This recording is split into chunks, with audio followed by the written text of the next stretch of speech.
अस्सलाम वालेकुम। उम्मीद करता हूँ सब लोग खैरियत से होंगे और अल्लाह के फरमान में होंगे। स्टूडेंट्स, आज की इस वीडियो में हम लोग अप्लाई करने लगे हैं नीट का मेरिट बेस स्कॉलरशिप के लिए, जो कि पीईसी की तरफ से एक स्कॉलरशिप जारी किया गया है। अगर आप लोगों को इसका एलिजिबिलिटी क्राइटेरिया पता है और आप एलिजिबल हैं तो आप इसके लिए अप्लाई कर सकते हैं। इससे पहले कि अगर आपने अभी तक जो है एलिजिबिलिटी क्राइटेरिया चेक नहीं किया या आपको प्रॉपरली नहीं पता, तो आप लोगों को ऊपर वीडियो नज़र आ रही होगी आई के साथ, जहाँ पर आई लिखा हुआ है, इसी के ऊपर आप क्लिक करके एलिजिबिलिटी क्राइटेरिया देख सकते हैं। या आप लोगों को जो है इसी वीडियो के आखिर पर लिंक मिल जाएगा, वीडियो पूरी मिल जाएगी। उस वीडियो के ऊपर क्लिक करके आप लोग पहले एलिजिबिलिटी क्राइटेरिया देख लीजिए कि कौन कौन अहल है और कौन कौन नाअहल है और इसके अंदर क्या क्या चीज़ें आपको मिल रही हैं। इसके बाद आप लोग जो है इसको अप्लाई कीजिएगा। अप्लाई करने के लिए आप लोगों को क्या करना होगा, फर्स्ट ऑफ ऑल जो है नीचे डिस्क्रिप्शन में लिंक मौजूद है, तो उस लिंक के ऊपर क्लिक करके आपने पाकिस्तान इंजीनियरिंग काउंसिल की तरफ से जो नीट का मेरिट बेस्ड स्कॉलरशिप के लिए एप्लीकेशन फॉर्म है वो डाउनलोड करना होगा, क्योंकि इसके लिए आप लोग ऑनलाइन अप्लाई नहीं कर सकते, आप लोगों को फॉर्म फिल करके भेजना होता है। तो आप लोग नीचे डिस्क्रिप्शन में मैंने लिंक दे दिया, उस लिंक के ऊपर क्लिक करके फॉर्म डाउनलोड कर सकते हैं। फॉर्म डाउनलोड करने के बाद आप लोगों को इस तरह का फॉर्म है मिलेगा, जैसे आप स्क्रीन के ऊपर देख सकते हैं। उसको आप फिलअप कर लेते हैं। फिलअप ऐसे करना है कि फर्स्ट ऑफ ऑल जो पहला नंबर लिखो है name of the university campus, तो जो आप लोगों की यूनिवर्सिटी है जिसमें आप पढ़ रहे हैं उस यूनिवर्सिटी का आपने नाम लिख देना, और उसके सामने जो है उसका, अगर कोई कैंपस में पढ़ रहे हैं तो उस कैंपस का नाम लिख देना है। दूसरी जो है दूसरे नंबर पर जो है title of the under graduate engineering program, यहाँ पर आपने वो प्रोग्राम लिखना है जिसमें आप पढ़ रहे हैं। फ़र्ज़ किया किसी यूनिवर्सिटी का अगर सॉफ्टवेयर इंजीनियरिंग का जो प्रोग्राम है वो पीईसी से एफिलिएट है, तो आपने यहाँ पर, अगर आप सॉफ्टवेयर इंजीनियरिंग में पढ़ रहे हैं तो आपने क्या करना है, यहाँ पर लिखना है सॉफ्टवेयर इंजीनियरिंग। ठीक है।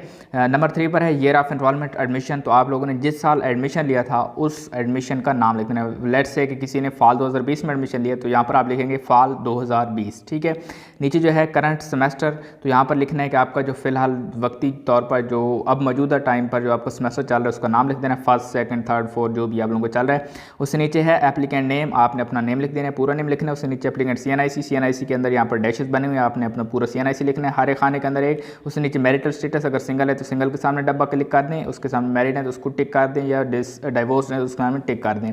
नीचे डेट ऑफ बर्थ, अपनी डेट ऑफ बर्थ लिखिएगा। उससे नीचे जो है डोमिसाइल के दो ऑप्शन है, एक डिस्ट्रिक्ट है, यहाँ पर अपना डिस्ट्रिक्ट लिख दीजिए जिसका डोमिसाइल बना हुआ है, और दूसरा प्रोविंस है, अपना प्रोविंस का नाम लिख दीजिए जिसका डोमिसाइल है। उससे नीचे एप्लीकेंट्स एजुकेशनल रिकॉर्ड है, यहाँ पर एसएससी इक्विवेलेंट और नीचे एचएसएससी इक्विवेलेंट। एसएससी इक्विवेलेंट के सामने name and location of institution, जहाँ से आप लोगों ने जिस इंस्टीट्यूट से आपने किया है अपना मैट्रिक या इक्विवेलेंट उसका नाम लिख दीजिए और लोकेशन, और उसके सामने जो है एनुअल फीस या सेमेस्टर फीस जिस तरह भी होती थी आप लोगों की वो फीस लिख दीजिए, और उसके सामने जो है ड्यूरेशन ऑफ स्टडीज़, आपने कितने साल यहाँ पर पढ़ा है वो लिख दीजिए। उसके सामने डिवीजन परसेंटेज, आप लोगों की जितनी परसेंटेज बनी है ऑब्टेन हुई है मार्क्स में एसएससी में वो लिख दीजिए। उसके सामने नीचे जो एचएसएससी है वो भी सेम इस तरह जैसे एसएससी मैंने बताया है।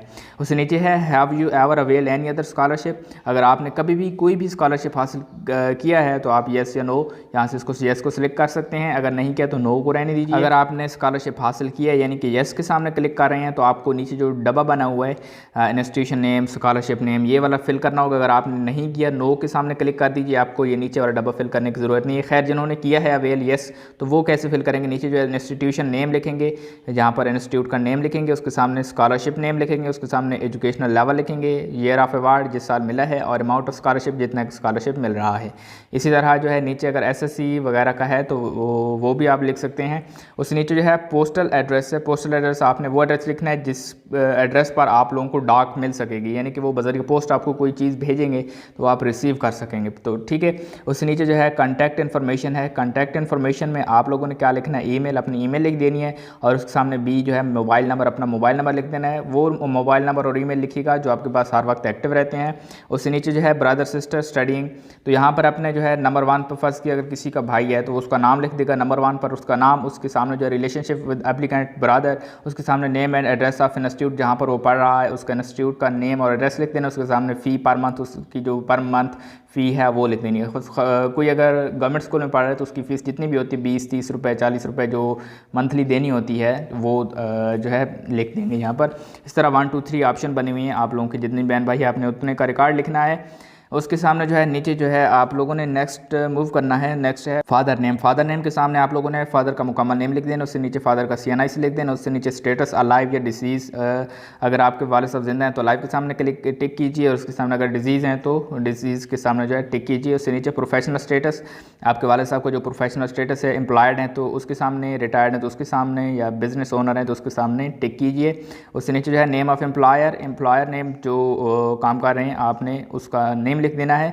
उससे नीचे जो है डेजिग्नेशन एंड ग्रेड, उनका जो डेजिग्नेशन है या जो ग्रेड है वो लिख दीजिए। फ़र्ज़ के जैसे बिज़नेस ओनर हैं तो यहाँ पर आप डेजिग्नेशन में आप लोग लिख देंगे बिज़नेस ओनर। अगर स्कूल टीचर हैं तो आप लिख देंगे स्कूल टीचर और उसके सामने ग्रेड लिख दीजिएगा। अगर कोई काम ऐसा वैसा नहीं कर रहे तो आपने प्रोफेशनल स्टेटस में जो है कुछ भी नहीं लिखना और ना ही यहाँ पर डेजिग्नेशन में N/A लिख देना है। अगर कोई डेजिग्नेशन नहीं है उनका, कोई ओहदा नहीं है उनका, कोई ग्रेड नहीं है उनका, तो उसके नीचे जो है graduation name guardian name and CNIC।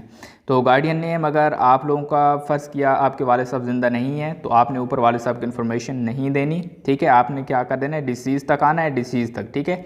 ऊपर वालिद का नाम CNIC और नीचे स्टेटस में डिसीज़ तक आना है। नीचे जो प्रोफेशनल स्टेटस है, नेम ऑफ एम्प्लॉयर है, ग्रेड है, डेजिग्नेशन है, ये चीज़ें नहीं लिखनी। आपने यहाँ पर नीचे लिख देना है गार्डियन नेम एंड CNIC। जहाँ पर लिखो यहाँ पर पहले गार्डियन का नेम लिखना है, फिर उसके सामने जो है CNIC या उससे नीचे CNIC लिख देना है। उससे नीचे आप लोगों ने मूव करना है। नीचे जो है आप लोगों के सामने जो है इनकम सोर्स है, ठीक है। डिटेल ऑफ फैमिली इनकम, आपकी जो फैमिली इनकम है उसकी डिटेल्स हैं। याद रखिएगा ये हमारा जो पेज है दूसरा पेज चल रहा है, इसके 5 पेजेस हैं टोटल। पहला पेज हमने फिलअप कर लिया, अब हम दूसरा पेज फिलअप कर रहे हैं। दूसरा पेज जो है ये फादर नेम से स्टार्ट होता है, ठीक है। खैर डिटेल ऑफ फैमिली इनकम में यहाँ पर जो है इनकम सोर्सेज लिखी हुई हैं, उसके सामने आपने मंथली इनकम और ईयरली इनकम लिखनी है, ठीक है। नंबर 1 सैलरी या पेंशन है, मदर, ब्रदर, फादर, सिस्टर जो भी हैं, ठीक है। तो सबकी अगर किसी की भी है तो ये इन सब की है। फ़र्ज़ किया किसी की वालिद और वालदा दोनों की आ रही है तो दोनों को मिलाकर लिखेंगे, ठीक है। मंथली इनकम बस के मंथली अगर लेट्स से कि 30,000 है, बेशक उनकी पेंशन है चाहे उनकी सैलरी है जो भी है, अगर 30,000 है तो वो मंथली सिर्फ 12 ज़रब 30,000 कर देंगे तो वो ईयरली आ जाएगा। उसके नीचे जो है बिज़नेस या स्टॉक ETC, अगर ये है बिज़नेस या स्टॉक में कोई है तो वो लिख सकते हैं अगर आपको कोई बिज़नेस है या कोई स्टॉक्स हैं आपके, ठीक है। उससे नीचे जो है अगर आपकी प्रॉपर्टी या रेंट है, रेंट पर आपने कोई प्रॉपर्टी दी हुई है या लैंड लीज़ है, ठीक है, कोई ज़मीन है आपकी और वो लीज़ पर है, और अगर कोई प्लाट्स वगैरह हैं, ठीक है, रेजिडेंशियल हैं या कमर्शियल हैं या एग्रीकल्चर हैं, जो भी जैसे भी प्लाट है, अगर कोई इस तरह की प्रॉपर्टी आपकी पड़ी हुई है तो उसके सामने जो है आपने लिखना है कि आपको मंथली कितना किराया वगैरह आ रहा है। अगर नहीं है तो उसको छोड़ देना, जो चीज़ आपकी नहीं है उसको यहाँ पर छोड़ दीजिएगा या उसके सामने N/A लिख दीजिएगा, ठीक है। N/A लिखेंगे ये बेहतर है खाली छोड़ देने से, ठीक है, अगर नहीं है तो। उससे नीचे जो है बैंक डिपॉजिट शेयर्स सिक्योरिटीज़, अगर आपकी जो बैंक डिपॉजिट बैंक में कोई बैलेंस है आपका तो वो लिख दीजिएगा यहाँ पर। उससे नीचे जो है ओनर व्हीकल, नीचे एग्रीकल्चर मशीनरी ETC, अगर आपकी कोई अपनी मशीनरी कोई लेट से कि आप एग्रीकल्चर से ताल्लुक़ रखते हैं तो ट्रैक्टर ट्राली वगैरह कोई चीज़ इस तरह की चीज़ें हैं तो आप उनकी इन्फॉर्मेशन दे सकते हैं, उनसे मंथली इनकम जो आ रही है। या उससे नीचे जो है लाइव स्टॉक है, कैटल, डेयरी, पोल्ट्री वगैरह, तो आपकी जो मंथली इनकम है, अगर आपका कोई डेयरी फार्म वगैरह इस तरह की चीज़ें हैं तो आपसे आपकी जो इनकम आ रही है वो लिख दीजिए। अगर नहीं है तो N/A लिख दीजिए दोनों में, ईयरली और मंथली में। उससे नीचे जो है अदर है यहाँ पर स्पेसिफाई, तो अदर में यहाँ पर आपने क्या करना है कि अगर आपका कोई ऐसे तरफ से पैसे आ रहे हैं जो यहाँ पर मेंशन नहीं है, ठीक है, तो उसकी आप इन्फॉर्मेशन देना, उसके सामने मंथली और जो है ईयरली वो लिख देना है। नीचे है detail of family expenditure. Detail of family expenditure में आप लोगों ने first of all accommodation, rented, leased, hired.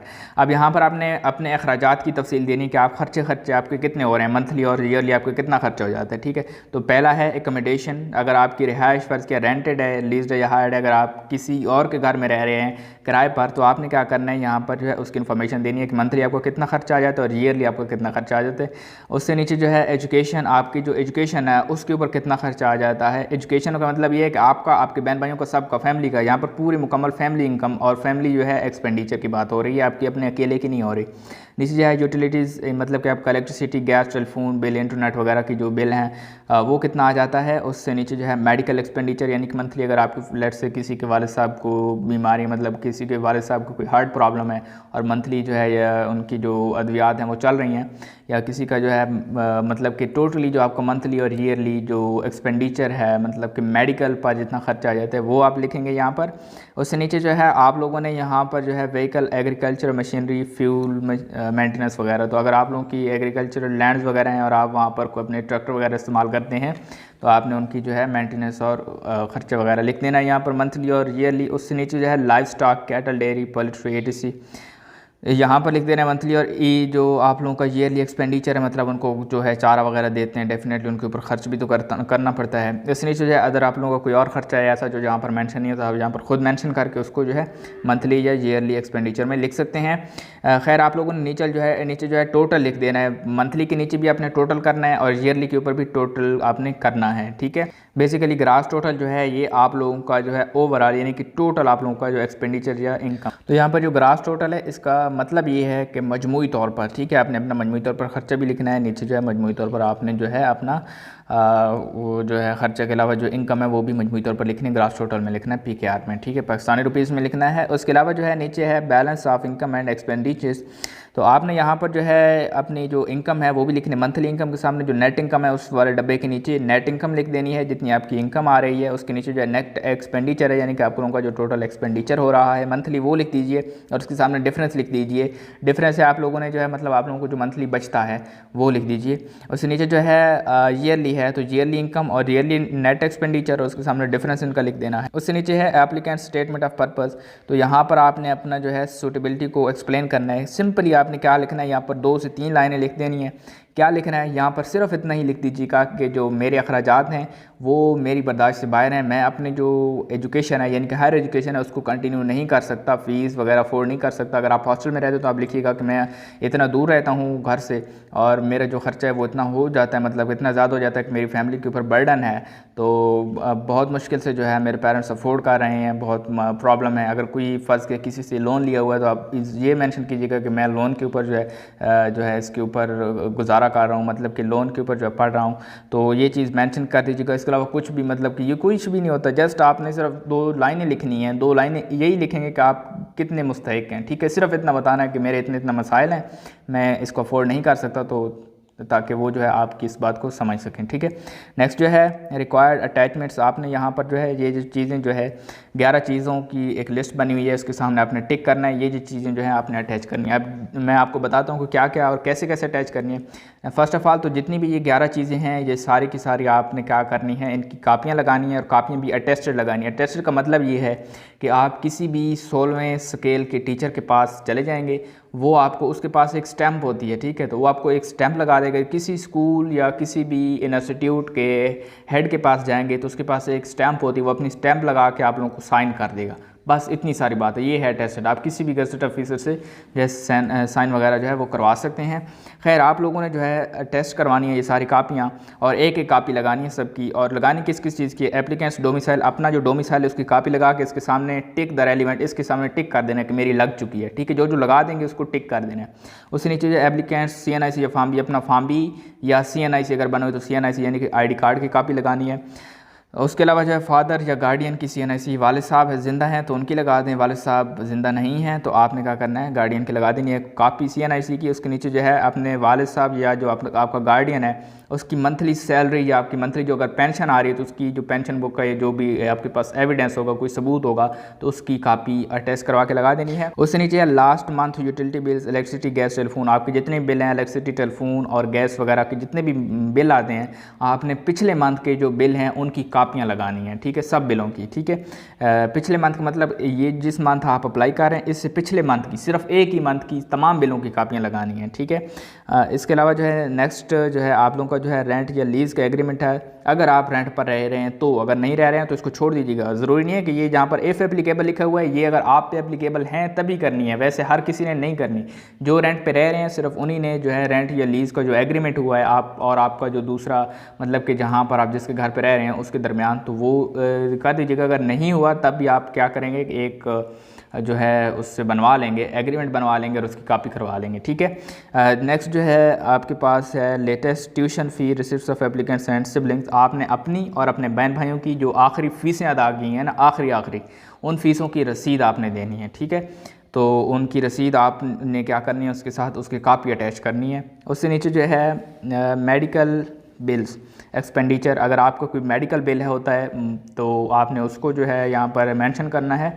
उसकी जो है कापी यहाँ पर जो है लगा देनी है, अपने जो आपका मेडिकल बिल है उसकी। उसके नीचे जो है प्रीवियस स्कॉलरशिप अवेल, अगर आप पहले कोई स्कॉलरशिप हासिल कर रहे हैं तो, नहीं तो छोड़ दें उसको, ठीक है। अगर कर रहे हैं स्कॉलरशिप हासिल कोई, तो उसका जो स्कॉलरशिप उसका एक फॉर्म मिलता होता है आपको, जब आपको स्कॉलरशिप मिलना स्टार्ट हो जाता है तो वो आपने इसके साथ उसकी कापी अटैच करनी है। उसके नीचे जो है एजुकेशनल ट्रांसक्रिप्ट्स, आपने क्या करना है, अपने मैट्रिक और इंटरमीडिएट की जो एजुकेशनल सर्टिफिकेट हैं उनकी कापियाँ लगानी है, अटेस्टेड कापियाँ इसके साथ, ठीक है, दोनों की, इंटरमीडिएट और HSC की, ठीक है। उसके बाद जो है एप्लीकेंट्स एडमिशन लेटर, आपने जिस यूनिवर्सिटी में एडमिशन लिया है, फ़र्ज़ के जिस यूनिवर्सिटी में आप अभी पढ़ रहे हैं और अप्लाई कर रहे हैं, इसी यूनिवर्सिटी का जो आप लोगों को एडमिशन लेटर मिला था, ठीक है, एडमिशन ऑफर लेटर, उसी लेटर की आपने कॉपी करा के अटैच करके इसके साथ अटैच कर दें। ये सारी चीज़ें जो है अगर जो आपकी हैं उसको अटैच करने के बाद नीचे आपने नेम ऑफ एप्लीकेंट की जगह अपना नेम लिख देना, उसके सामने सिग्नेचर कर देने, और नीचे अंडरटेकिंग है आपसे, यहाँ पर आप मिस्टर या मिसेज अपना नाम लिख दीजिएगा, उसके साथ मैंने जो है son of daughter of mister, आपने जो अपने वालिद साहब का नाम लिख देना है, do here by solemnly affirm that,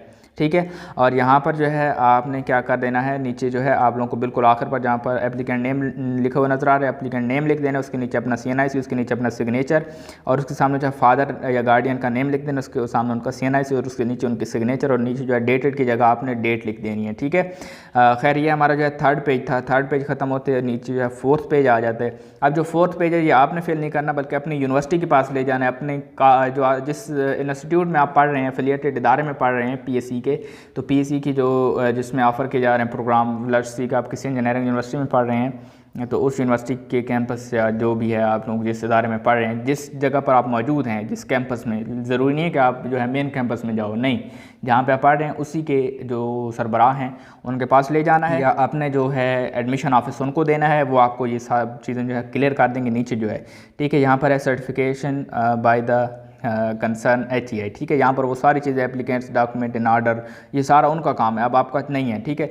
यहाँ पर जो एप्लीकेंट्स परफॉर्मेंस है ये भी वो फिल करेंगे, और उनके लिए ये है कि जो स्टूडेंट फर्स्ट सेमेस्टर के हैं, अगर आप फर्स्ट सेमेस्टर के हैं तो आपकी यहाँ पर परफॉर्मेंस नहीं लिखी जाएगी, क्योंकि ज़रूरत ही नहीं है, फर्स्ट सेमेस्टर की कौन सी परफॉर्मेंस होती है, सेमेस्टर गुजरेगा तभी आपकी परफॉर्मेंस जो है सामने आएगी। उनके साइन चाहिए HOD वगैरह की, तो ये सारी उनकी, और आखिरी जो पेज है 5 पेज, यहाँ पर जो ये सारा PEC का अपना काम है, यहाँ पर आपका कोई काम नहीं है, आपका काम तीसरे पेज पर आकर ख़त्म हो जाता है, ठीक है। 4 पेज यूनिवर्सिटी ने फिल करना है, और जो 5 पेज है वो PEC ने खुद फिल करना है, ठीक है। आपका काम यहाँ पर ख़त्म हो जाता है डॉक्यूमेंट्स पर आकर। खैर ये तो हो गया फिल। इसके बाद जो है सेंड कैसे करना है, तो सेंड आपने नहीं करना, बल्कि आप जिस यूनिवर्सिटी या इदारे में पढ़ रहे हैं वो इदारा या यूनिवर्सिटी खुद जो है यूनिवर्सिटी को दिए गए एड्रेस पर जो है सेंड करेगा। जो एड्रेस है आप लोग स्क्रीन के ऊपर भी देख सकते हैं, आप लोगों को मैं दिखा देता हूँ, स्क्रीन के ऊपर आप देख रहे हैं, ये एड्रेस है जहाँ पर आपने भेजना है।